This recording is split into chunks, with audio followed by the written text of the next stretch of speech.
Vamos resolver novamente, ó. Voltando àquele nosso exemplo anterior que a gente tinha, com 3 variáveis de escolha, agora nesse exercício dessa aula, vamos estar aplicando aí a nossa condição necessária e suficiente que a gente já aprendeu. Então, a gente tem a nossa função z, sujeita à nossa restrição linear.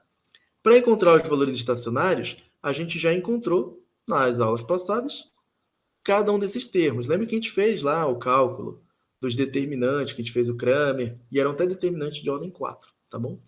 Mas aí a gente precisa agora estar verificando se a gente tinha originado um valor máximo ou mínimo para essa nossa função z. Vamos, então, aplicar a condição de segunda ordem.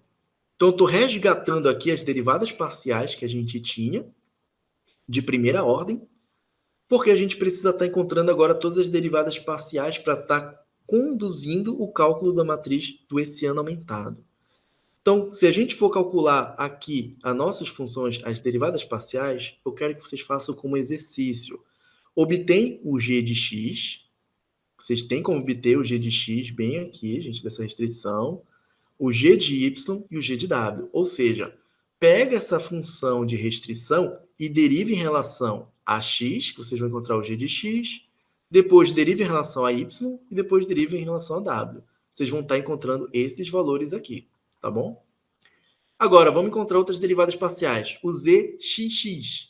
O zxx é a gente pegar essa derivada parcial em relação a x e derivar de novo em relação a x. Como aqui a gente não tem nenhum termo x, essa derivada parcial, todo mundo vai para zero. Agora, o zyy, a gente vai pegar a derivada parcial em relação a y e derivar novamente em relação a y. Vejam que aqui a gente não tem nenhum termo y. Então, essa derivada toda vai para zero. E vamos verificar agora o zw, que é o zww. Como, novamente, a gente não tem nenhum termo aqui w, quando a gente fizer a derivada parcial em relação a w, todo mundo vai para zero. Tranquilo, né?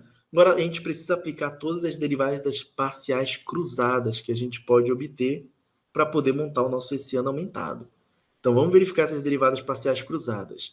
O zxy é a gente pegar a nossa derivada em relação a x e derivar em relação a y.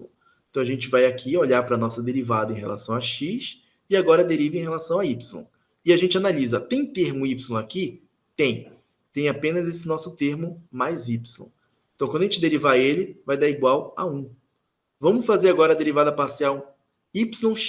Professor, eu precisava fazer isso? Não, a gente sabe pelo teorema de Young que elas seriam iguais. Mas vamos verificar isso para tirar essa nossa prova. Então, essa derivada parcial a gente deriva em relação a y e depois em relação a x. Então, a gente tem que pegar essa derivada que está em relação a y e agora a gente deriva em relação a x. Vamos verificar, só tem esse termo x. Quando a gente deriva ele, dá igual a 1. Opa, bateu aí que essas derivadas parciais cruzadas são iguais. Faz o zxw e o zwx. Não vou mais estar comparando, vamos fazer só o zxw. Então, o zxw, cadê? Tá aqui, ó. O zxw que a gente tem. Vejam que não tem nenhum termo w aqui. Então, quando a gente deriva parcialmente, isso vai para zero. Da mesma forma, se fosse fazer o zwx, que não tem nenhum x aqui, a derivada parcial também vai para zero. Agora, a gente precisa das últimas derivadas parciais cruzadas, o zyw e o zwy. Então, se a gente olhar aqui a nossa equação do zy e olhar para o w, o w está bem aqui, essa derivada em relação ao w vai dar igual a menos 1. Assim como se a gente for olhar o zw e derivar em relação a y, a gente tem apenas esse y aqui, que a derivada dele também vai ficar igual a menos 1. Com o cálculo de todas essas derivadas parciais, a gente vai montar o nosso hessiano aumentado, que a gente já discriminou na aula passada. Então, aqui a gente tem na condição suficiente, o segundo menor principal líder vai ser dado por esse nosso segundo hessiano aqui, o H2 aumentado, e a gente já calculou todas essas derivadas parciais aqui e as derivadas parciais de segunda ordem e as cruzadas. Basta substituir todos esses valores. E é quando chegar nessa substituição, calculo o determinante, que vai dar igual a 2, que é maior do que 0. Tá bom? Agora, vamos fazer esse nosso terceiro hessiano aumentado. Vejo que a gente agora acrescentou a coluna para o W e acrescentou a linha também para o W. e a gente tem todos esses valores calculados, tá bom? Substituindo todo mundo, a gente tem essa matriz de ordem 3, que calculando aí esse determinante, ele vai ser igual a 9, que também é maior que zero. Então, notem, para ser um mínimo, todos os hessianos aumentados, opa, ele começa do 2, para ser um mínimo, todos eles deveriam ser o quê? Menores que zero.